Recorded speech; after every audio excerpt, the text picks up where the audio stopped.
Nossa história se baseia em 3 personagens. O projeto é um sujeito sonhador. Poderíamos representá-lo como um adolescente. Projeto, do latim projecto, lançar para adiante. Mas preferimos representá-lo como um poeta. Nosso outro personagem é o político. Talvez essa fosse a maneira natural de representar o político. Político, do grego políticos, tudo que se refere à cidade, ou polis. E tudo que se refere à cidade se refere a todos. Portanto, é público e acessível.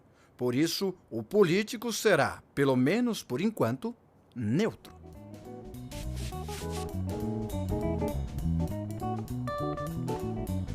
E o terceiro personagem da nossa história é o pedagógico.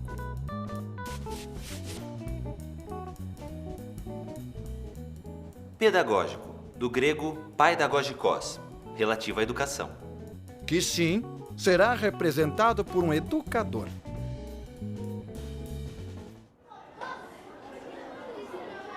Comecemos então.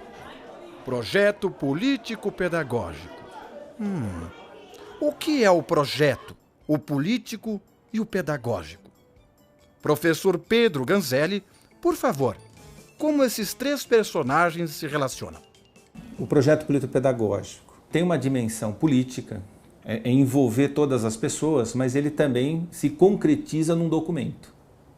Então ele tem um documento, que ele tem uma estrutura, geralmente o sistema é que define qual que vai ser essa estrutura do documento, e esse documento vai estar definindo, enfim, descrevendo o que é a escola, tanto do seu aspecto físico como do seu aspecto dos recursos, na verdade, dos recursos físicos, humanos e financeiros.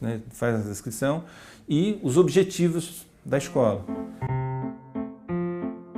Sonho com o lugar do impossível, não como algo inalcançável, mas como vir a ser uma realidade outra que deverá ser construída por nós à custa de sangue, suor e lágrimas. Esse meu sonho parece ser desmedido. Mas eu sou aquele que transforma planos em realidade concreta, que constrói um futuro que foi desejado.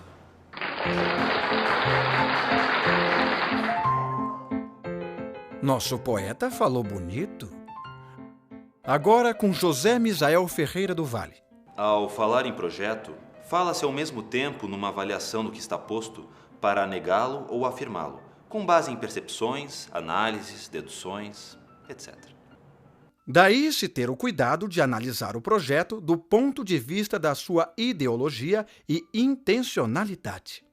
Porque há uma intenção por trás de todo o projeto, certo, professora Elisete? O ato pedagógico é sempre um ato político, porque ele implica em escolhas, tá certo? Em maneiras de fazer. A hora que realmente um professor fala, vocês leram a notícia do jornal ontem sobre tal coisa, não é? Ele escolhe o que ele quer, a violência, o futebol, tá certo? Uma promoção, uma política internacional. Todos os dias isso ele faz. Então, ele tem que saber, né, o que é que ele pretende, quer dizer, qual é o projeto de nação, de escola, de educação, que crianças você quer formar, tá certo? Com que reflexões, com que valores de vida, né? Em que sociedade brasileira, né? Que a gente fala muito em solidariedade, mas isso se faz na escola também, né? Então, ou ele faz isso, tá certo? E isto é ser realmente ter atos políticos. E isto um pouco saiu do discurso. Você veja que em alguns lugares as pessoas nem falam um projeto político-pedagógico, né? Fala só um projeto pedagógico, porque falar em político é um pouco proibido.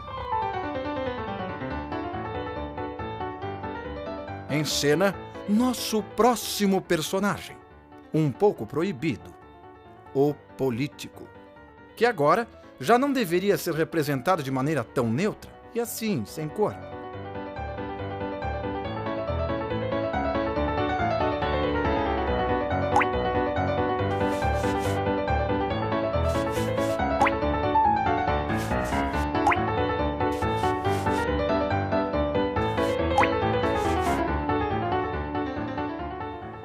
Entendo que os projetos devem explicitar sua concepção de ser humano e de sociedade e indicar claramente as tarefas por fazer. Procedendo-se assim, evitar-se-ia uma enorme perda de tempo para se descobrir a intencionalidade real dos projetos. É por isso que o projeto pedagógico é sempre um projeto político-pedagógico, que realiza opções, toma partido diante da realidade existente e diz, ou deveria dizer, a que veio de maneira transparente. O político por trás dos projetos das escolas públicas brasileiras são assim transparentes como deseja José Misael? Antes ainda, as escolas têm essa autonomia para elaborar seus projetos? Então, a busca de um projeto mesmo, com cara, cor, cheiro, tá certo? Perfil da minha escola, dos meus alunos, dos meus colegas, isso tudo incomoda, né? Então, é uma autonomia no discurso, mas ele é uma obediência na prática, né? Então, falar de autonomia, tudo bem. Realizar alguma questão de forma autônoma e respeitar que a escola o faça, com a liberdade limitada que ela tem, evidentemente, né? É bem mais difícil, né? É como se fosse assim, você tem autonomia, né, para pensar o que você quiser, desde que você pense o que eu desejo que você pense. Então, se estamos assim, tudo bem. Se não estivermos assim, você vira um perigo em potencial, né? Isso é uma contradição com a nossa tarefa, né? A nossa tarefa não é transmitir conhecimento, simplesmente. É a formação em valores, é uma formação ética, e isto pressupõe discussão, coerência de atitudes, coerência de projeto, tá certo? E uma meta de caráter bastante coletivo.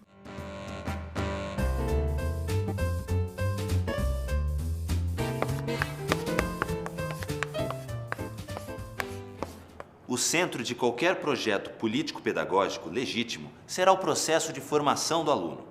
A formação do aluno deverá ser o critério básico para se decidir sobre o essencial e o acessório em termos de educação escolar. Uma sugestão, um livro, uma orientação, um método, um conteúdo, um valor, uma atitude, serão incorporados ao projeto pedagógico se e somente se forem essenciais à formação do aluno.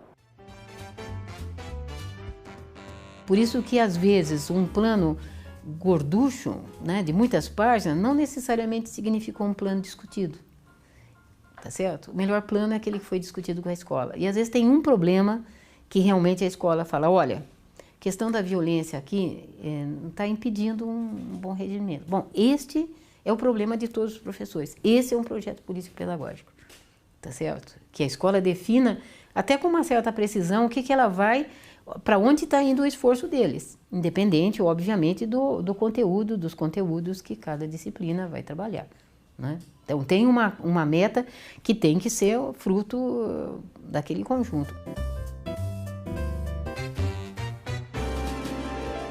Quando uma sociedade projeta o futuro, então ela pode projetar um futuro, geralmente projeta um futuro melhor, né? A mesma coisa a ideia do projeto político-pedagógico. Quando um coletivo ele vai projetar as suas ações futuras, enfim, ou ele vai pensar suas ações futuras, vai organizar suas ações, mas para transformar a sua realidade. Então, acho que assim, o projeto político-pedagógico tem essa intencionalidade de transformação, ou projeto político democrático. O projeto político que não é democrático é o que vai ser engavetado, é aquele que serve simplesmente para ser homologado pelos órgãos centrais, quer dizer, está dentro do padrão que nós pedimos, então está aprovado. Não, estou pensando num projeto democrático que que interfira nesse processo não democrático que é a nossa escola hoje. Professor Ganzelli disse uma coisa importante. Melhor ouvir de novo. É importante que o projeto político-pedagógico interfira na não democracia na qual muitas vezes está inserida a escola. Então, assim, se você tem os professores em disputa, bom, pera lá, qual é essa disputa, por que está essa disputa e como que nós podemos transformar essa disputa numa perspectiva coletiva.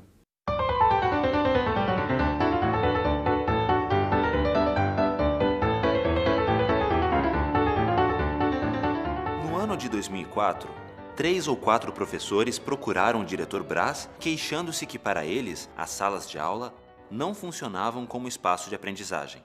A partir daí, todos começaram a discutir uma nova proposta pedagógica.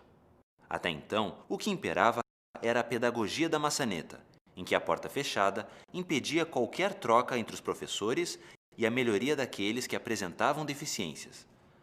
A proposta acordada pela equipe culminou na reestruturação física da nossa escola.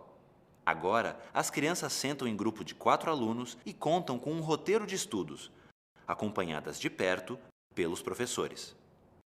Olha só, o projeto se materializando no pedagógico. O pedagógico, lembra-se, é quem possibilita a elaboração do documento e é também quem o coloca em prática. E assim o é. Dizem os parâmetros curriculares nacionais que a experiência acumulada pelos profissionais da educação é, naturalmente, a base para a reflexão e a elaboração do projeto educativo de uma escola.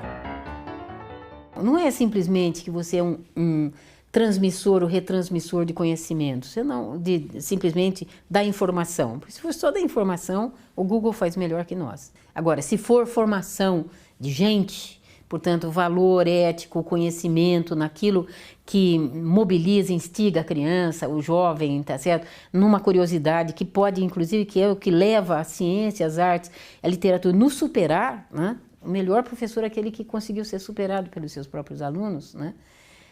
Bom, aí nós estamos fazendo o nosso papel. Há vida inteligente nas escolas públicas, sem dúvida nenhuma. Eu respeito muito esse 1 milhão que levanta todo dia de manhã e vai dar aula. Cada um de nós é capaz, entre os 5 pessoas que diria que teve influência na sua vida, certamente 1 ou 2 vão ser professores. Então, eu acredito na escola pública, nos professores e acredito em projeto político-pedagógico com uma autonomia relativa da escola, mas que ela possa ter o espaço dela para decidir o que ela acha que é melhor fazer naquela circunstância. E é aí, educadoras, educadores, mães, pais, funcionárias, funcionários, educandas, educandos, que eu, o político, apareço e me torno imprescindível. Mas que fique bem claro, não é qualquer político. É o político democrático. Para uma educação democrática, uma escola democrática, tem que ter um caráter transformador. E aí tem que transformar a própria forma de ver a escola, a forma de organização. E aí você vai explorando todas as possibilidades que estão presentes. E o gestor e o projeto político-pedagógico, ele tem uma função, ele tem é primordial para essa construção coletiva. Porque é uma construção coletiva. E o gestor ou o diretor de escola, ele coordena, se ele tem essa intencionalidade, ele deve coordenar esse processo. Está entre os objetivos da escola avançar no processo de construção de uma escola pública de qualidade com a participação de todos os segmentos, tornando-a viva e capaz de receber as influências da comunidade e também influenciá-la no sentido de colaborar com a vivência democrática e avanço do processo educacional. Trabalhar com o grupo eu acho muito interessante e você tem uma riqueza muito grande ali. E você tem as crianças, né? Você tem os alunos é que move tudo, né? A aprendizagem dos alunos é o que move tudo e eles nos ensinam também, né? Então esse movimento não é um movimento humano que a gente acredita, né? E trabalha e organiza. E professor sem esperança e sem utopia não existe, viu? Por isso tem sempre que ter um projetinho pedagógico escondido, tá certo? Também, quando falei, o que você gostaria de fazer? Isto, certo? Acredite nisso.